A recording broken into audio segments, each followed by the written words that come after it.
Welcome to our video on keeping crocodilians.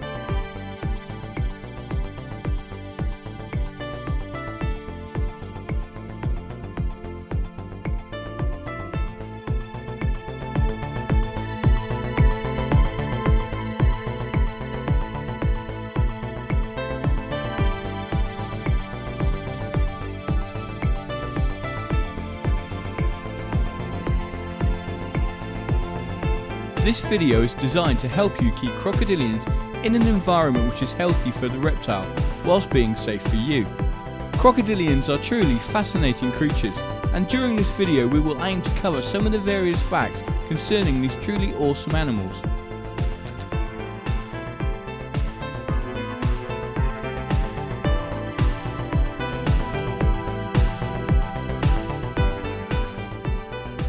Crocodilians are not pets, and should only be kept by professional herpetologists or keepers with enough experience and room to house them properly. All crocodilians are covered by the Dangerous Wild Animals Act. In this video we are solely dealing with the husbandry requirements of how to keep these reptiles. But it is our belief that the Dangerous Wild Animals Act is there for everyone's benefit and should be complied with, and these animals should only be kept with the correct licence and insurance. Information on this act can be obtained from your local council.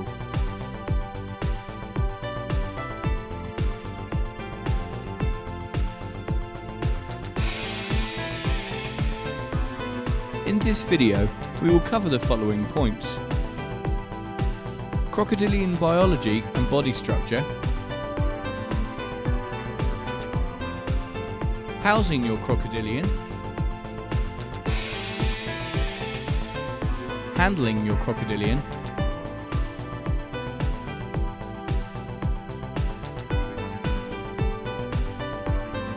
and finally we will look at 3 specific species: the American alligator, the spectacled caiman, and the Nile crocodile. Although many of the points can be used for most of the crocodilian species.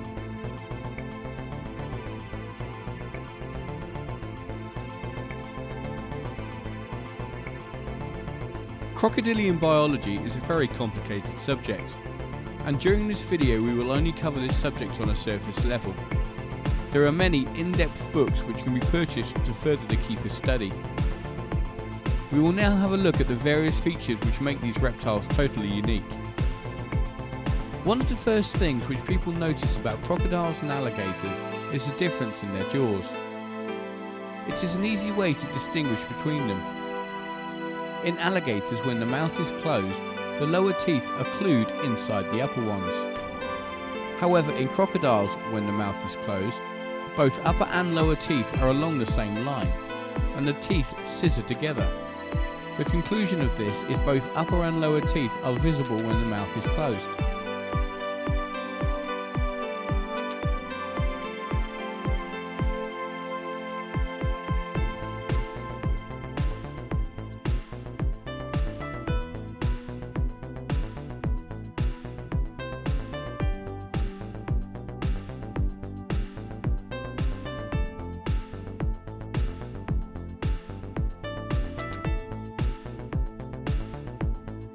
The head of a crocodilian has a number of features worth mentioning. The first point is the way the eyes are designed to go into the sockets and protect the eyes from injury. When an object goes near the eyes are withdrawn into the skull. As you can see here, when the eyes are withdrawn, there is no way for them to be hurt. Crocodiles also withdraw the eyes when feeding, again protecting them from any struggling prey. One of the other incredible features about a crocodile's jaw are the black dots which are located all over the jaw area. These are in actual fact integumentary sense organs, or ISOs. These receptors are there for a number of reasons. First of all, they are monitoring pressure changes and can easily pick up sensory information around the head. There is also a possibility that these receptors can even pick up changes in salinity of the water. An example of their use would be a fish swimming past the head of an alligator it will create small pressure changes from the micro movements of water. As the alligator vision is not great underwater, these receptors will then guide the alligator into catching the fish. The last thing we will look at in the mouth is the gula or palatal valve. If you observe a crocodile or alligator, you will see the mouth is not watertight. So what happens when a croc is swimming or eating in the water? As you can see here, at the back of the mouth is a valve. This stops water entering the trachea or esophagus. It has at least two functions. Firstly, the croc does not drown when swimming, and also is able to grab aquatic prey items in the water without any problems. It can also seize terrestrial food and take it beneath the surface of the water where it will drown, but the croc is able to hold its breath whilst holding onto the prey. This adaptation is extremely useful and allows the croc or gator flexibility in its behaviour.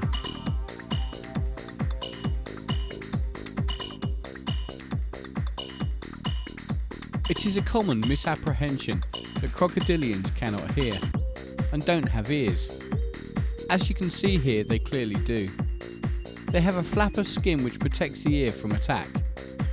Their hearing is quite good, and keepers can often train their crocs to come on a verbal command.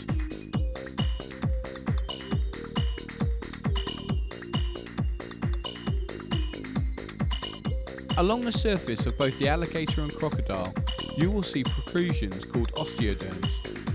These are used in thermoregulation.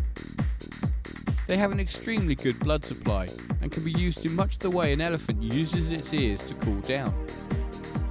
If the croc is too cool, then basking in the sun will raise the temperature of the osteoderms quickly due to the blood supply. When swimming, these osteoderms can be used very intelligently. The croc can swim with the osteoderms above the surface of the water, and as the water is cooling the temperature of the croc, then this area which is raised above the surface is counterbalancing the cooling effect, and the croc is able to spend much longer swimming without basking.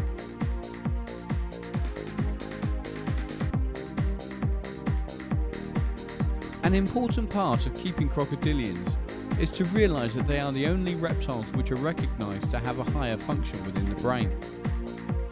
They have a much denser brain than other reptiles and can adjust their behaviour quite complexly to information discovered.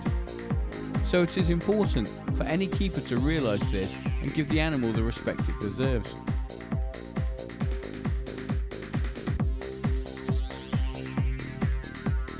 Housing your crocodilian.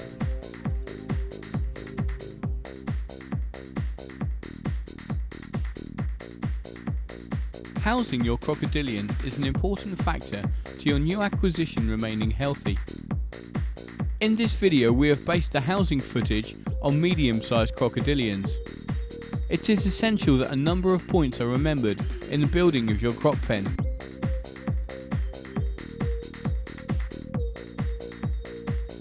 One, firstly, your croc will grow, so before purchasing you need to make sure you have enough room.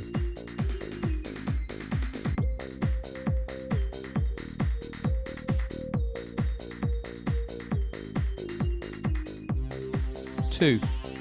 Secondly, due to the pond, there will be high levels of humidity. So if it is an indoors pen, then make sure construction is of materials which can handle this. 3. It is also important that you can clean easily, which is why some keepers use tiling on the walls and floors so hygiene can be kept to a maximum. Okay, so let's have a look at your croc enclosure. If you are lucky enough to be able to keep your crocodiles outside, then as we see here, you can give your crocs or gators copious room. If it is inside, then we have gone into some of the factors to bear in mind. It is very important that your cage contains a land and water area. One of the first mistakes a keeper can make is not to heat the water. The land area and the water area must be heated. As with other reptiles, digestion of crocodilians is completely dependent on temperature. And crocodilians spend considerable time in the water, which is why it is important that the temperature is correct. It It is vital though that they have a basking area to dry off. Obviously, specific temperatures differ depending on which species you are going to keep. Make sure you do adequate research on this. As a general rule, you should be looking at setting up a thermogradient of 80 to 90 degrees Fahrenheit. The nighttime drop should be done in a different way to many reptiles. Keep the water temperature the same, but reduce the land temperature.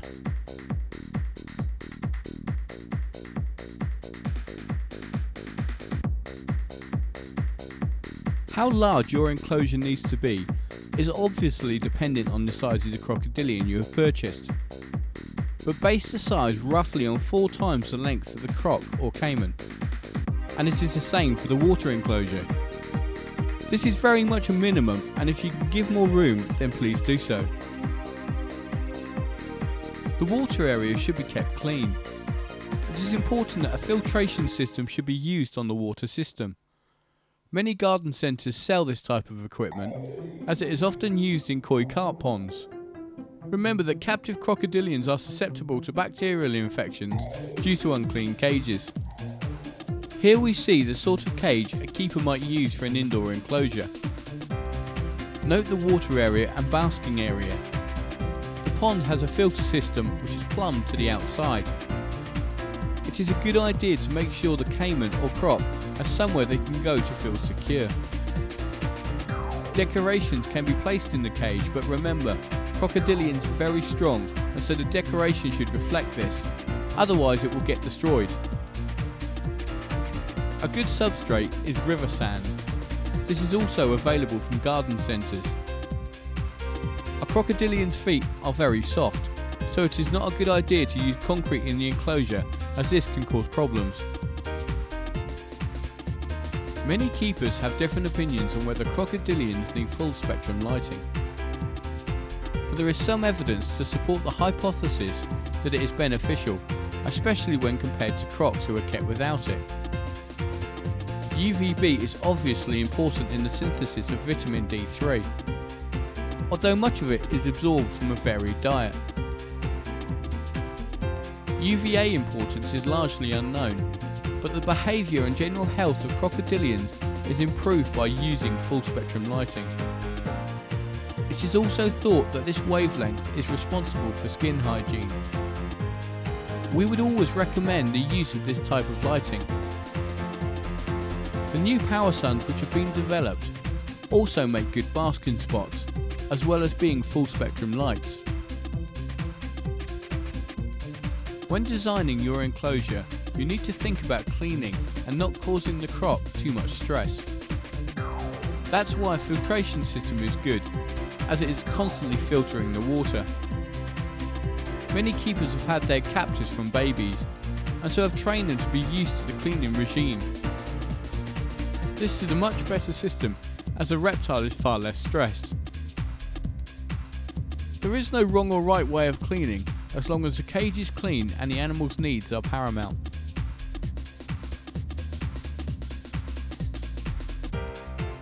Once your cage has been set up, invite another croc keeper to come and look at your system. Often fresh eyes can spot any problems. Once you have checked the temperatures remain constant, you are then able to put your crocodilian into the enclosure. It is important you allow the new acquisition to settle in, as you do not want him hurting himself and being stressed out. After your croc has settled in, start to establish a routine with it. Remember that they have a higher function brain than other reptiles and will quickly adapt to it. In maintenance of the cage there are 2 philosophies. One is to remove the croc from its pen and the other is to clean around it. We would generally recommend the second one, as it is far less stressful for the croc. Most crocs or gators can be trained to go into their secure area for cleaning. This allows you to clean the cage with ease. But it is important that you remember some species can be territorial and might object to somebody coming in. With large crocs we would always recommend the 2-man rule. One cleans whilst the other watches his back. Most of the mess is from food. This can be avoided by offering smaller prey items which the croc can easily swallow. The water should be kept clean, and this is generally done using a filter system you have plumbed into your pool. Every 2 to 3 weeks you will need to drain the pond and give it a good scrub. The general condition of your pond will directly affect the general health of your crocodilian.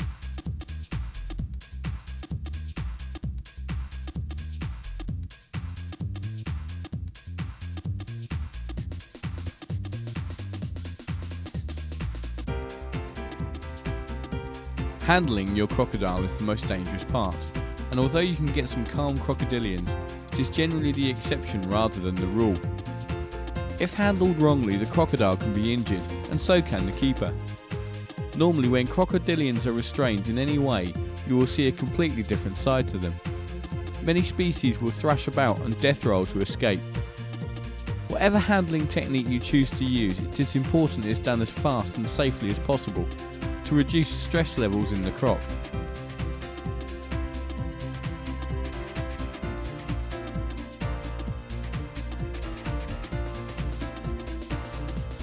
There are two basic ways of catching your croc or caiman. The first one is to use a noose or top jaw rope to secure the animal. Then you will be able to restrain him and shut the jaws. Here you are seeing the use of the top jaw rope. If the croc is in the pond, then you will need to remove the croc first using the rope before restraining him. If the croc or gator is of reasonable size, you will also need another 2 people for safety.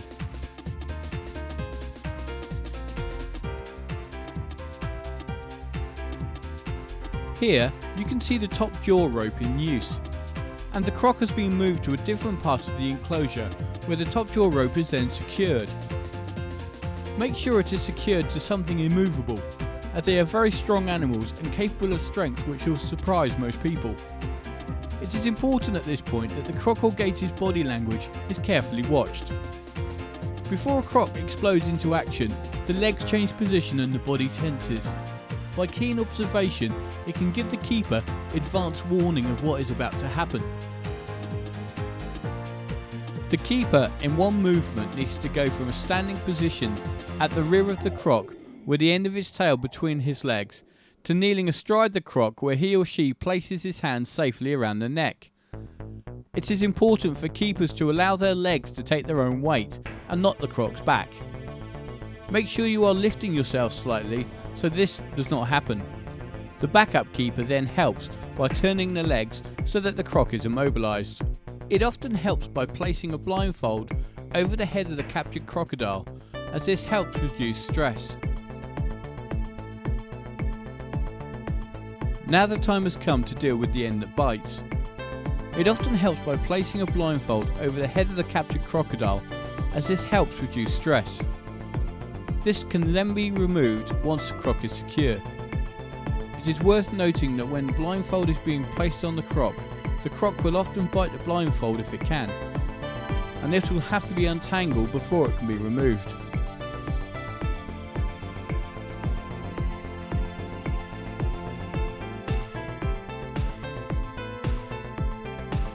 Crocodilian blood chemistry is rather complicated, and we will look at a chemical reaction which stress often induces as a direct effect of handling. It is important a basic understanding of this is had to ensure healthy crocs. Handling should always be kept to an absolute minimum, and only done for a reason. Crocodilians are not animals which will sit on your lap and be petted. Neither do they want to live on your boat. They are happiest when left alone, but of course there are times such as inspections and complete clean-outs when this is necessary.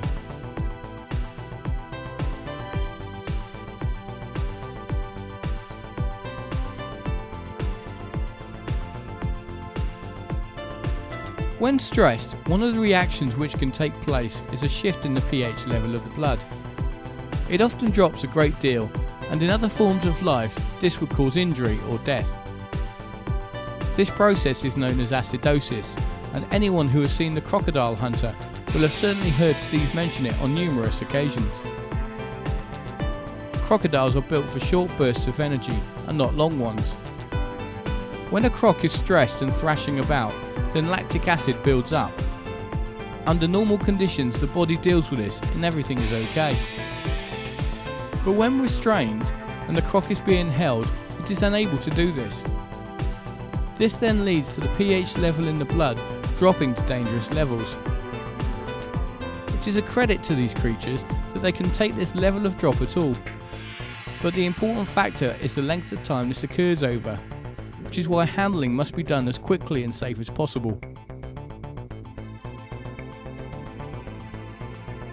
When the mouth has been secured using simple tape, which can easily be removed afterwards, a close inspection of the animal by the staff or the vet can then take place.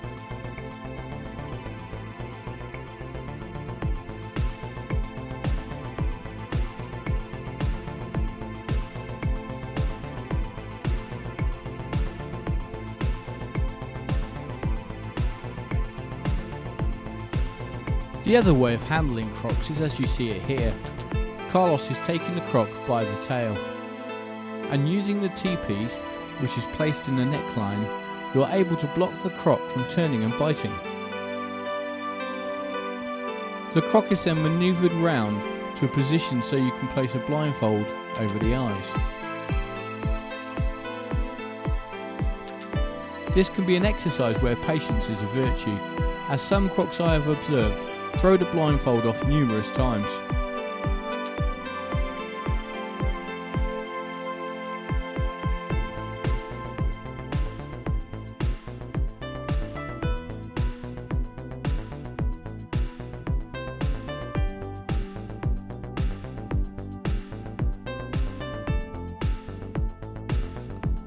Once the blindfold is on, the croc will usually settle right down.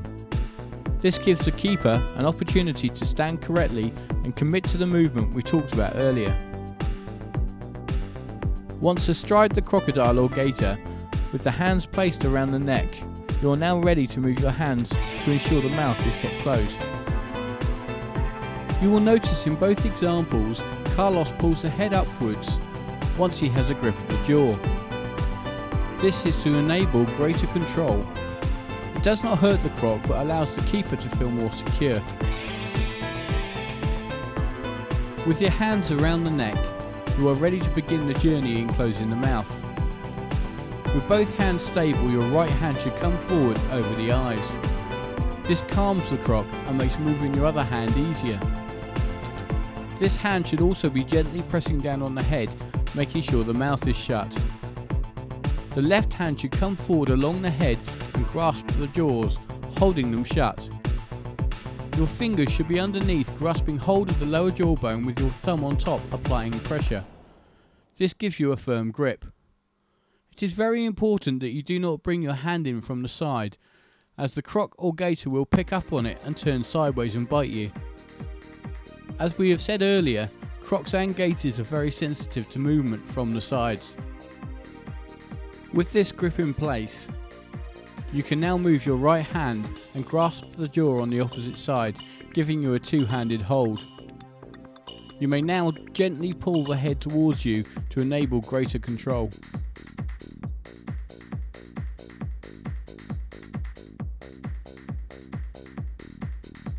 In this section we have given you the basics in handling, but handling crocs is not an A+B scenario, and it is incredibly important that you do this with an experienced croc handler first. Do not take this video and think you can do it. You need to be mentored by someone who can show you the ropes and has much more experience in crocodiles.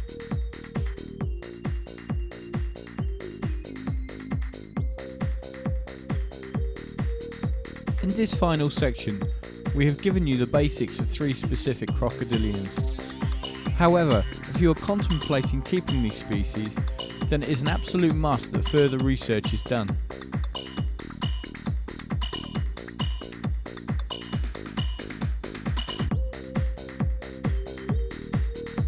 The Mississippi alligator, or Alligator mississippiensis, is certainly a crocodilian which has a better reputation than most of the others, which is one of the reasons it is kept by many Americans. However, there are a number of issues which need to be thought about before a specimen is purchased. Distribution. This gator is found mainly in the southeastern United States, which includes Alabama, North and South Carolina, Florida, Georgia, and of course Mississippi.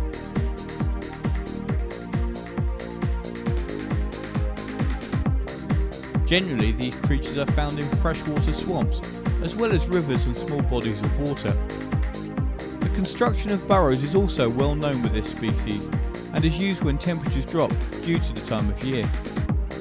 They are also capable of travelling distances to find water during the drier seasons.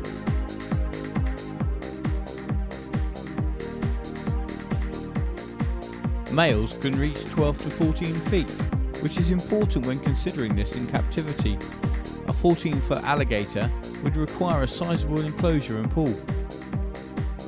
They are very heavy-bodied crocodilian, and their snouts are particularly broad and completely different to their cousins, the crocodiles. Alligators are by far the most vocal.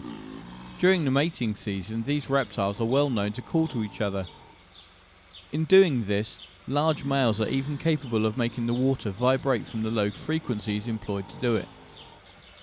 It is very interesting to watch, and I have even observed them calling to a tractor which they perceive to be a dominant male.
The spectacled caiman, or Caiman crocodilus, is one of the most commonly kept crocodilians.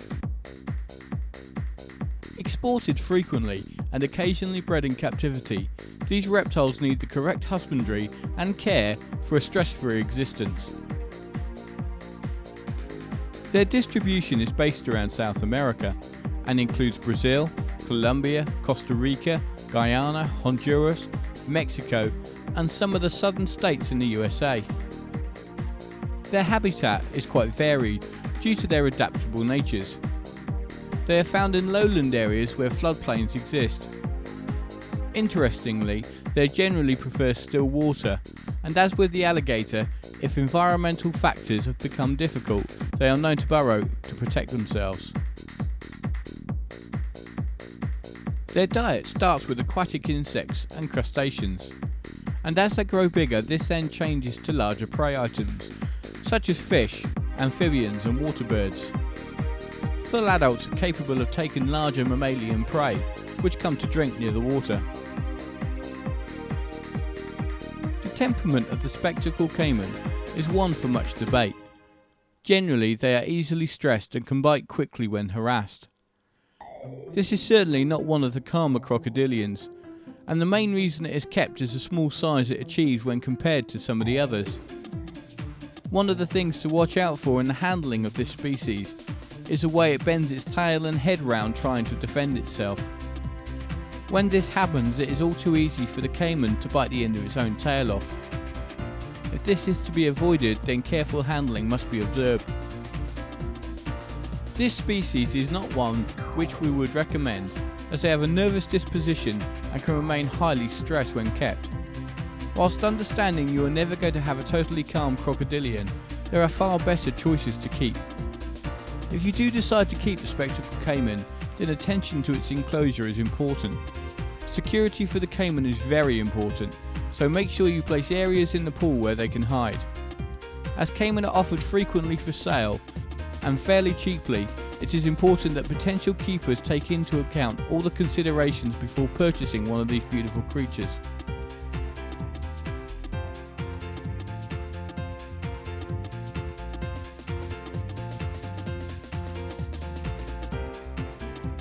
The Nile crocodile, or Crocodilus niloticus, is certainly one of the daddies when it comes to the crocodilians.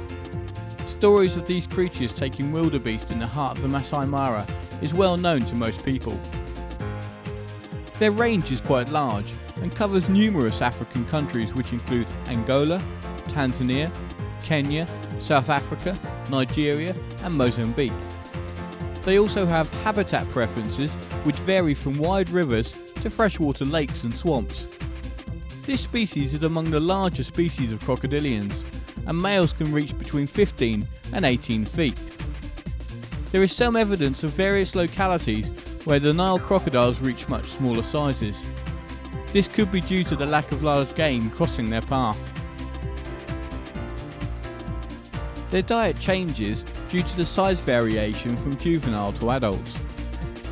Juveniles would normally start on invertebrates and insects. As they get bigger, they would normally move on to fish, mammals such as rats and small rodents which reside next to the water. As adults, they are capable of killing antelopes, buffalo and even young hippos.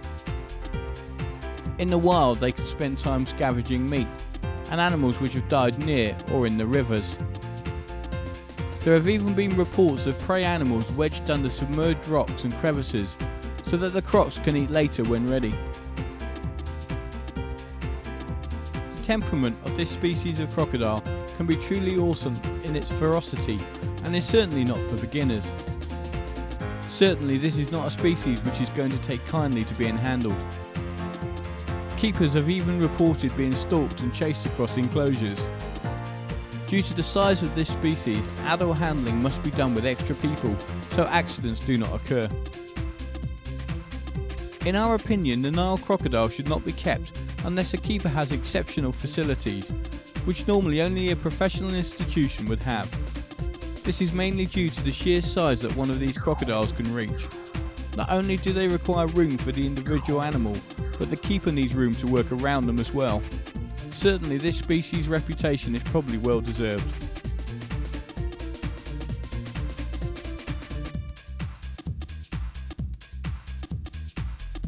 Crocodilians are fascinating creatures, in which we have only looked at the tip of the iceberg. They have depths in behaviour which many reptiles do not have. But it is important that any potential keeper does the research and prepares the housing prior to any purchase. A baby crocodilian in a pet shop looks cute, but it is going to grow into an adult crocodilian where its needs are somewhat more specialised. Many of the rescue crocs or caiman started life in a pet shop and bought by an owner who had not done the correct research into their requirements. We would always encourage the potential owner to think about this. You must also remember that all crocodilians come under the DWAA in the UK, and a licence must be attained before any purchase is completed. It is our hope that this video has introduced to you the world of keeping crocodilians, and what is entailed in keeping them in a correct manner. If after watching this video you have decided that maintaining them is not for you, then equally we have achieved one of our goals. Crocodilians are splendid creatures with hidden depths, and as humans we are just scratching the surface on knowledge of their natural history and what makes them tick. In the making of this video, we need to especially thank Crazy World in the Algarve in Portugal for allowing us to film their captures and housing. Also to the staff and especially Tim for their friendship and hospitality while staying over there. There are a number of other people in the making of this video we would like to thank.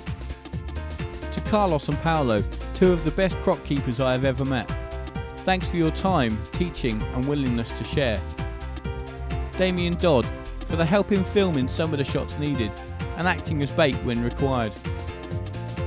Stuart Dodsworth, for the tips and help in researching this video. And to the staff of Aztec Reptiles who have repeatedly been asked to watch this video and give comments.